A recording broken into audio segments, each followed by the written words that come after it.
दीर्घ 12 घंटा धरी फसी रहिले हाथीपल। एभली दृश्य देखा मिली केन्दुझर जिला पाटना रेंज खरईटांगिरी सेक्शन अंचल में। गत 2 दिन धरी आतंक खेलुवा हाथीपल विलंबित राति 49 नंबर जातीय राजपथ दे मयूरभंज जिला पटक जाउथिबा समय त्रिविंधा बैतरणी नदीर एक टापुरे फसी रही।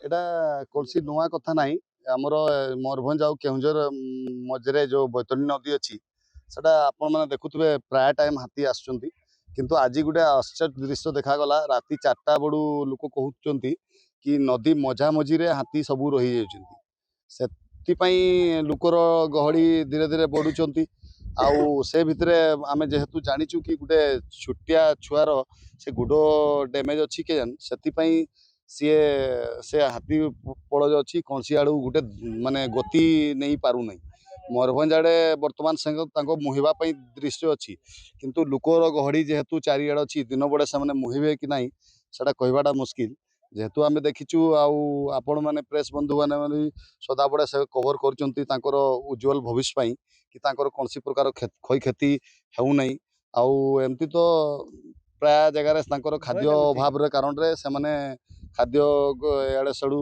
ग्रहण कर मन मुताबिक सेगुड़ा हो कि नहीं से कहवाटा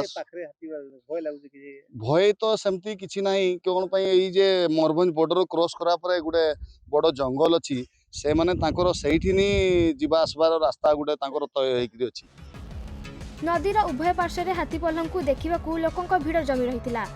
हाथीपल मध्य एक असुस्थ हाथीछुआ फसी रही। राति 2टारू दिन 2टा जाए दीर्घ 12 घंटा धरी हाथीपल फसी रही। हाथीपल खाद्य व्यवस्था वन विभाग पक्षर चेष्टा हेले उभय पार्श्व पानी थिबारु हाथीपल पाखक जावाकू संभवपर हो पारि नथिला।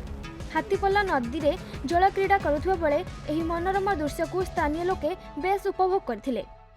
तो ये आम देखलु आज हाथी बहुत पाखे देखली बहुत खुशी लगुच देखिकी भय भी लगुच 30 जन हाथी आसुचंती गोटे छुआ हाथी भी अच्छे तार गुड़ भांगी जाइए से ठीक से चलाबुला करि पारुनी आउ देखी बहुत खुशी भी लगुच एते पाखरु केबे हम हाथी देखि नथलु नदी पार करिया देखि हाथी रे ना सेति में अपेक्षा करछ। हां हाथी माने केतेबेले पार करके जिबे सेटा देखिया पे हम अपेक्षा करछु।